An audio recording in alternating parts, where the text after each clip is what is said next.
Speak to you in the name of the living Christ. Amen. Good morning.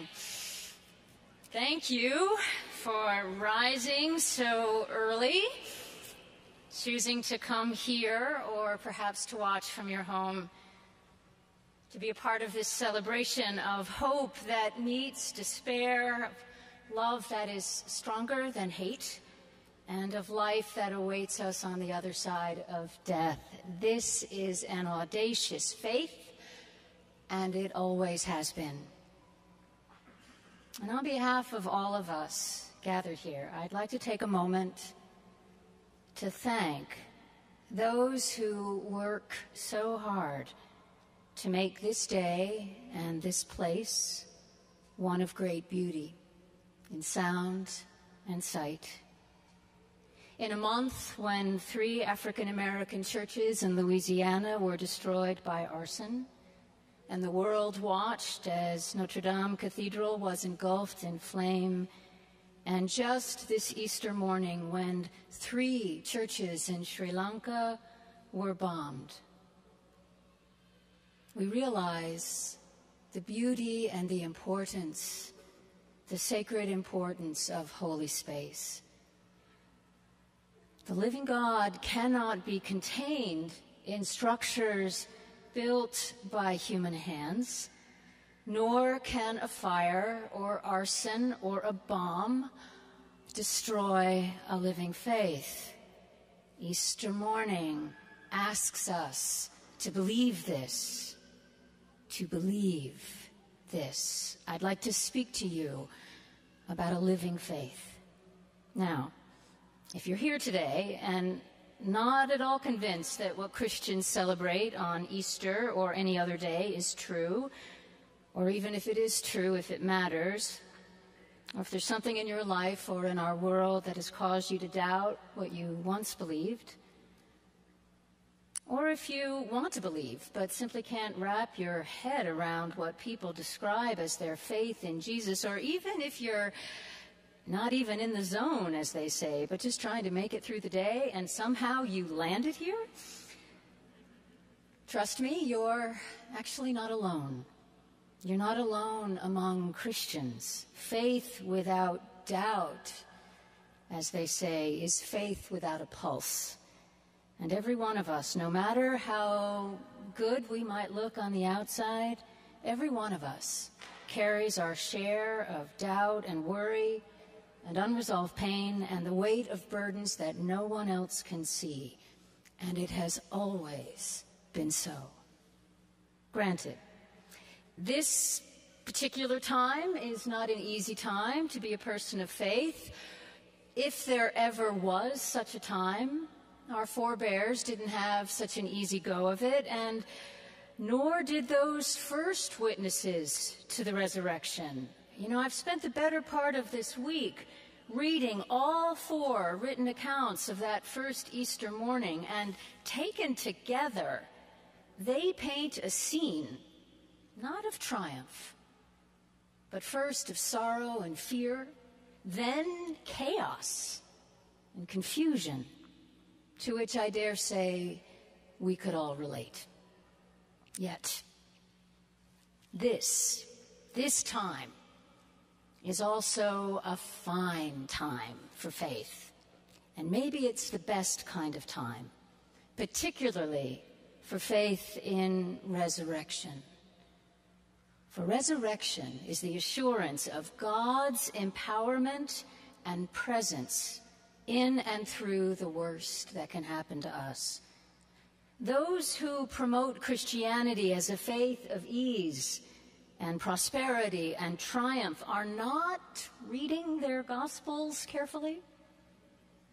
Christianity is a faith that says God suffers, that Jesus' primary solidarity is with suffering, suffering with and alongside us in a way that can carry us through, not in arrogant triumph, but in quiet amazement that life can indeed be lived after something precious is lost.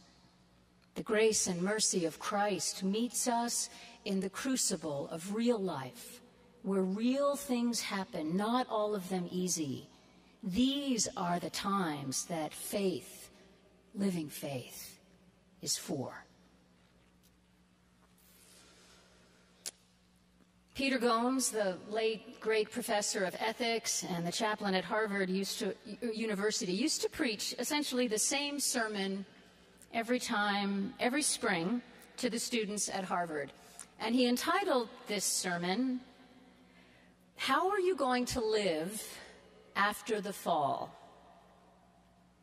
Innocent pagans that they are, he wrote in a book entitled The Good Life, they assume that I'm asking them what their plans are after September.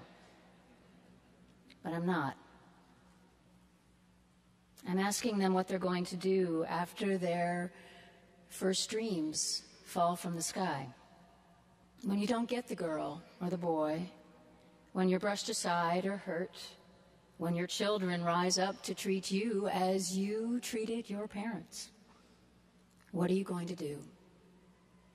The good life that you rightly seek, Gomes would tell them, must serve you in your most difficult, desperately hard times. I tell them, he said, that it must help you cope in your moments of doubt and despair. If what you live by does not serve you then, it is no good for you, even in the good times.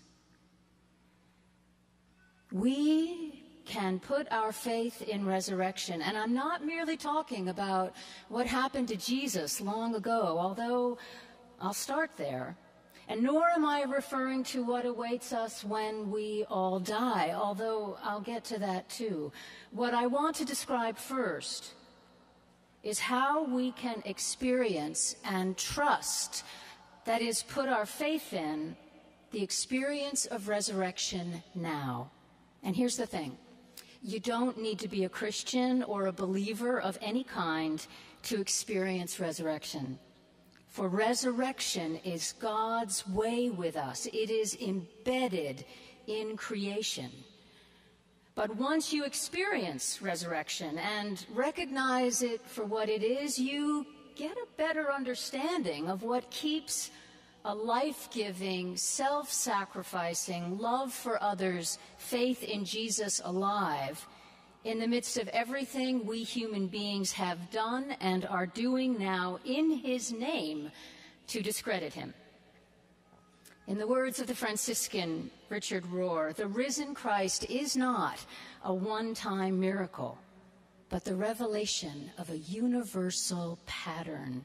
Love is the energy that sustains the universe, moving us all toward a future of resurrection. We don't need to call it love or God or resurrection for its work to be done. So let's look at the pattern as revealed on that first Easter morning. As I said, it began not in triumph, but in grief.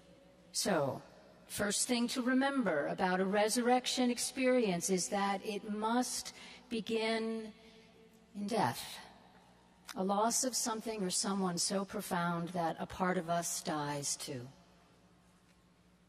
And the second thing to remember, again, as I mentioned, that there's a certain amount of chaos and confusion involved at first. It's a rather messy process, actually.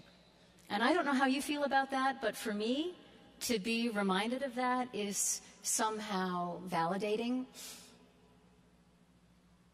The third thing that these ancient stories tell us about resurrection is that in some real way, in the midst of all of that chaos, God shows up. I don't know how else to describe it. God shows up for us and with us, and sometimes even through us, and not because of anything that we do.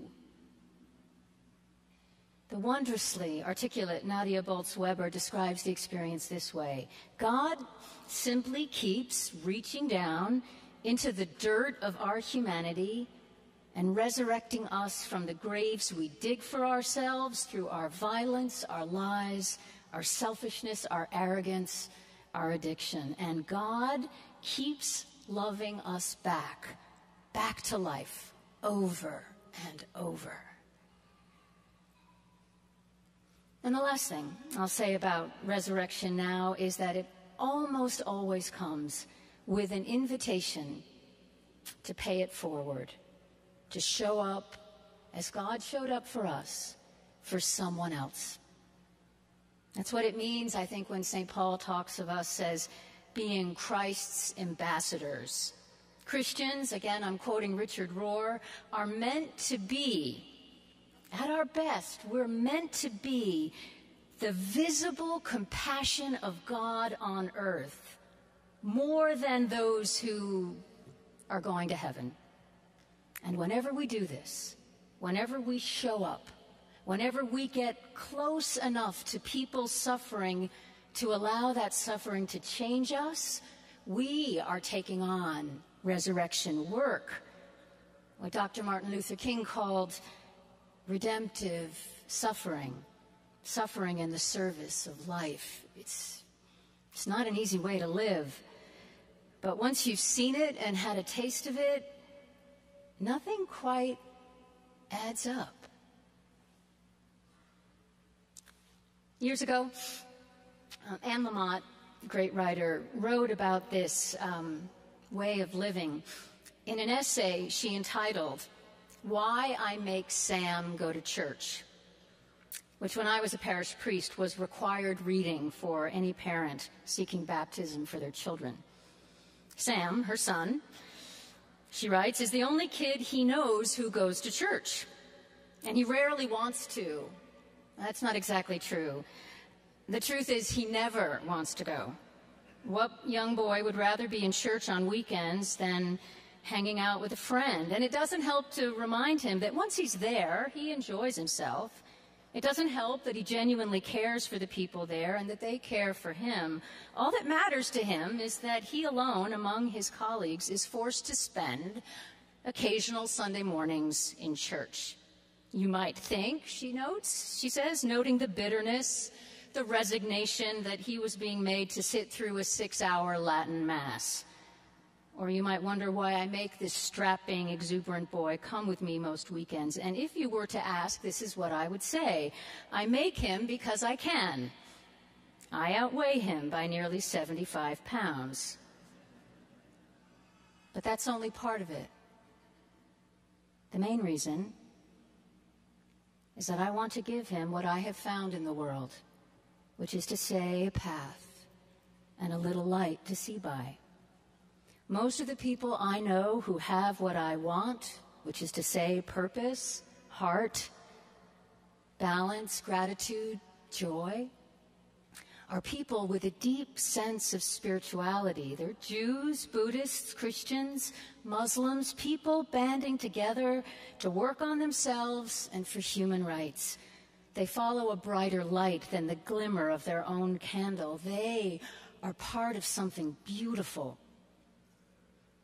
Our funky little church is filled with people who are working for peace and freedom, who are out there on the streets and inside praying, and they're home writing letters, and that they're at shelters with giant platters of food. And when I'm at the end of my rope, the people at my church tie a knot in it for me and help me hold on.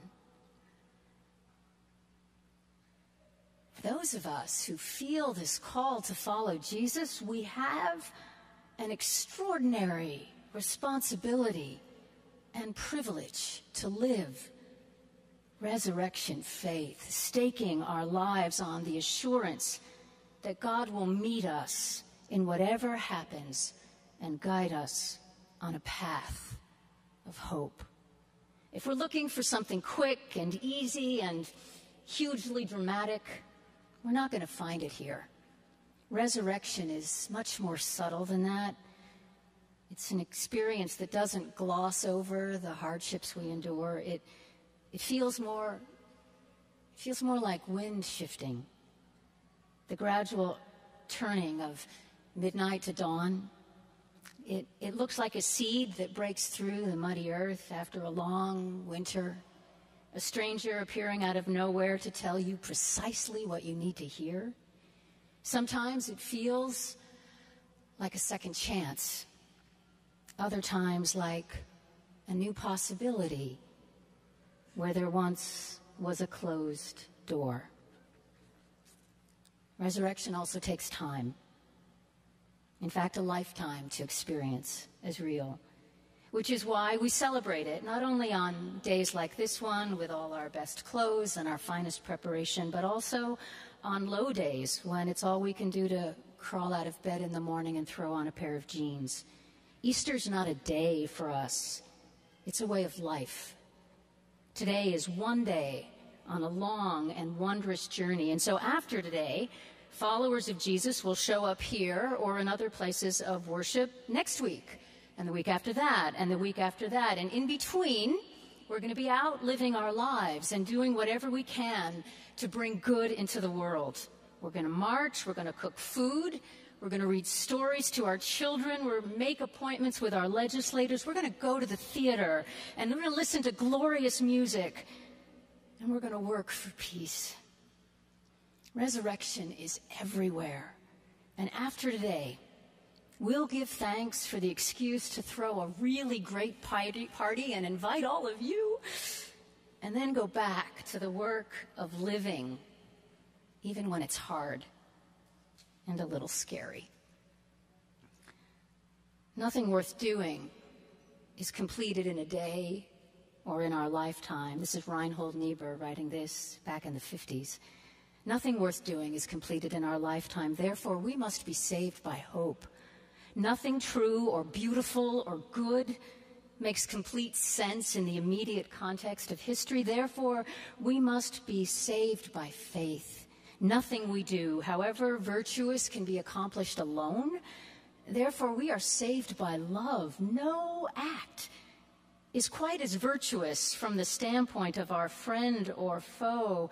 Therefore, we must be saved by that final form of love, which is forgiveness. This is not an easy faith, but it's good in the best sense of that word. It's full of grit and promise and a fierce calm. Christ is not a panacea or a platitude or a banner, but an authentic presence of love and forgiveness and empowerment. And no, this isn't an easy time, but it's our time. We don't live easy lives, but they are our lives. As St. Paul said, by the grace of God, I am who I am. And God's grace has not been in vain. It's not an easy faith, but it's our faith. And remember that your faith need never be as strong as what we all put our faith in, which is the mystery of resurrection, the empowering presence of Christ, a light to go by and a way to live. Now, I'm almost done, honest. One final word. And this is about the mystery that lies beyond our physical death, about which I know nothing firsthand. But I speak now especially to those who are grieving the death of one taken from you too soon, or perhaps who feel overwhelmed by the amount of senseless death in our world, or are facing your own physical demise. None of us knows for certain what lies beyond the grave.